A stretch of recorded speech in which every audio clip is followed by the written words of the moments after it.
Okay, so new country and new taste test. We are in South Africa right now, and you can't come to this country and not try biltong. So that's what I have right here in this brown paper bag. So biltong is a dried cured meat similar to beef jerky, and this is what it looks like. So we got ourselves some beef biltong, but apparently you can get different kinds of meats like game meat or ostrich. This is cow. And it's quite hard and chewy, but it makes a really nice snack. So let's say you're riding the bus or going on a really long trip, it's kind of nice to just have a bag full and be munching away. That's what we've been doing for the past few days. So for me, biltong is kind of like premium jerky, and there's three key differences. First off, it's sliced a lot thicker. Secondly, they use vinegar in the curing process along with salt and pepper, which is a little bit different from regular jerky, which doesn't have any vinegar whatsoever.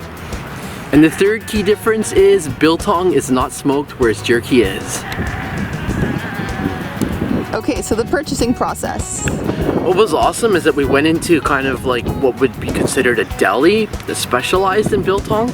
And when we went in, there's all these different kinds of dried meat hanging up in different sections. There was one that was gamey meat, there was one that was regular, there was like a premium kind, I can't remember, there was a fourth kind as well.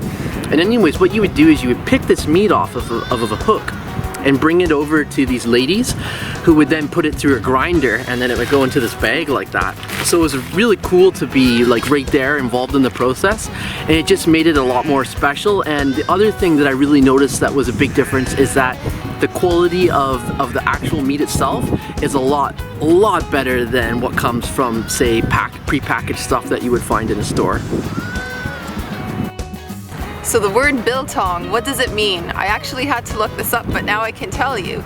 So bil apparently comes from the Dutch word for rump, and tongue means strip or tongue, but contrary to popular belief, biltong is not made from bull's tongue.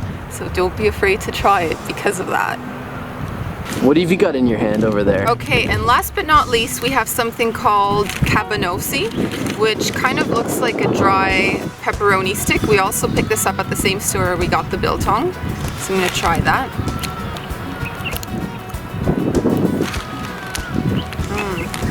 Yeah, so kind of like a greasy salami stick. Again, chewy, salty, flavorful. I think it makes a great snack. Which one do you like better? Do you like them both? I do like them both. This reminds me of salami or like a pepperoni stick, so it's something I'm familiar with. So I quite enjoy the flavor. One more bite. So when you're visiting South Africa, unless of course you're a vegetarian, be sure to try biltong. I swear it's pretty much addicting. I can't seem to stop myself over here.